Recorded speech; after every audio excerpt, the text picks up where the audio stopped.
All right, ladies and gentlemen, welcome to No Jumper. We're in here today with Jace, the underground legend.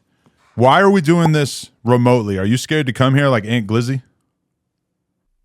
But hell no, bro. I got a case. I gotta get court approved to move around. That shit. Oh, okay. So you're stuck in Texas at the moment? Yeah. They still got you on house arrest and shit, or you can move around. You can't just leave Texas. Nah, I just can't leave Texas. Word. So we've been trying to interview you for a while. What made you decide that it was finally the right time? I'm being overdue. For real. Plus, hell yeah. Really just overdue, bro. And you posted some and I don't know if you took money to post it or if you just organically posted it. I think it was Remo. Remo, remind me what this was. What was it? What was the post exactly? It said I lost my kids. You posted that? It'd be a lot of shit going on. So it possibly could have been me, somebody on social media team. I think I do remember this was about like 2-3 months back. Yeah, about that. So what was the scenario with that? Because they were saying that you did have a situation where I guess child services or something. Where did that come from anyway? Nah, see, the clip was out of context. I was having, career issues, and I was saying that was at risk of happening. My mama, her house so packed, I'm only being able to take one of my kids with me. Still gonna be with, my girl. Yeah. And I'm still gonna, have, the same custody of my youngest, but she would have had to live with her mama at the time.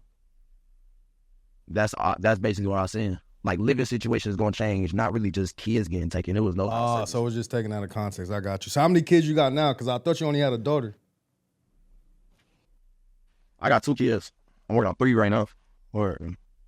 And so, okay, are they like? How did you end up in a situation where you ended up having custody of the kids? My first daughter, it ain't come about on paper. Like, I was so young. I had her when I was 16, right? Like, she was born 5 days after I turned 16. So, being so young, her mama just wanted to go party and get back to life. You feel me? And they got to a point to where she was leaving, my daughter with me so much. It was like, okay, she leave her for 3 days, pick her up the next 3 days. Then it got to a week, 2 weeks. Then it got to a month until I signed a deal, moved to Houston. And now when I moved back, still just like really in my custody. Like, she got a room with me. She don't sleep nowhere else. Like, it just so happened to be my oldest, though, I'm with her mama. That's my current girl type shit. Because I was thinking that's like, it's super rare for a dude to end up with custody of the kid. And then it's super rare for a rapper to end up with custody of the kids, especially like a younger rapper. That's just like a scenario that I don't know if I ever really heard about before. Yeah, it just really came about for real. Like, she just stopped seeing my daughter like that. So it just got to a point to where she just lived with me, and it was stamped. She's been with me so long.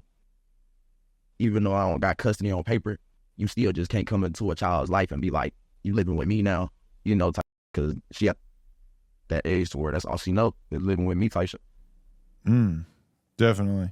So, okay, where is your life at right now? Like, what is this case that you're fighting at this point? I can't talk about too much of it, but it's all gonna be smooth type shit. Like, it is what it is. A little ass case. This a new get ass lawyer out of Houston. This is the new case, or this the famous case that everybody been talking about? It's the same case. Word. With Summers and everybody that was involved or whatever, something like that. Yeah. So that case initially ended the friendship with you, Summers, and everybody? With you and Slay World? Like, would you say that case is the start of why you don't Slay World anymore? No, me and Summers still talking in there. Oh, word. But you guys weren't cool at some point, right? We still talking in there. You weren't cool at some point, though, right? We was avoiding contact.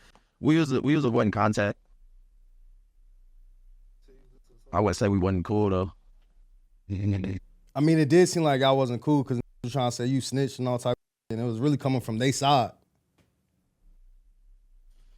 'Cause underground,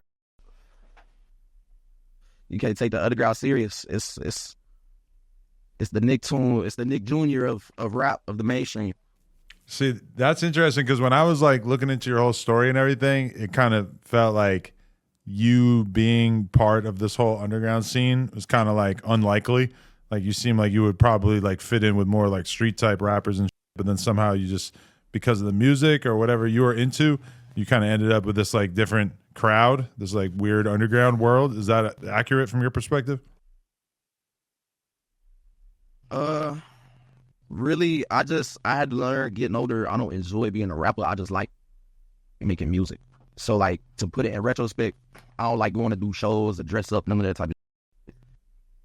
But I enjoy sitting in front of the mic, this mic, and making songs and like shooting videos and really just creating the music. That's what I love. I don't love being a rapper. See, and like, to answer your question, in the industry, like it do seem like I would, fit in more with like certain type of rappers, but you got to do a lot of shit against your morals to really be up there. You feel me? And that's not the type of shit I go for.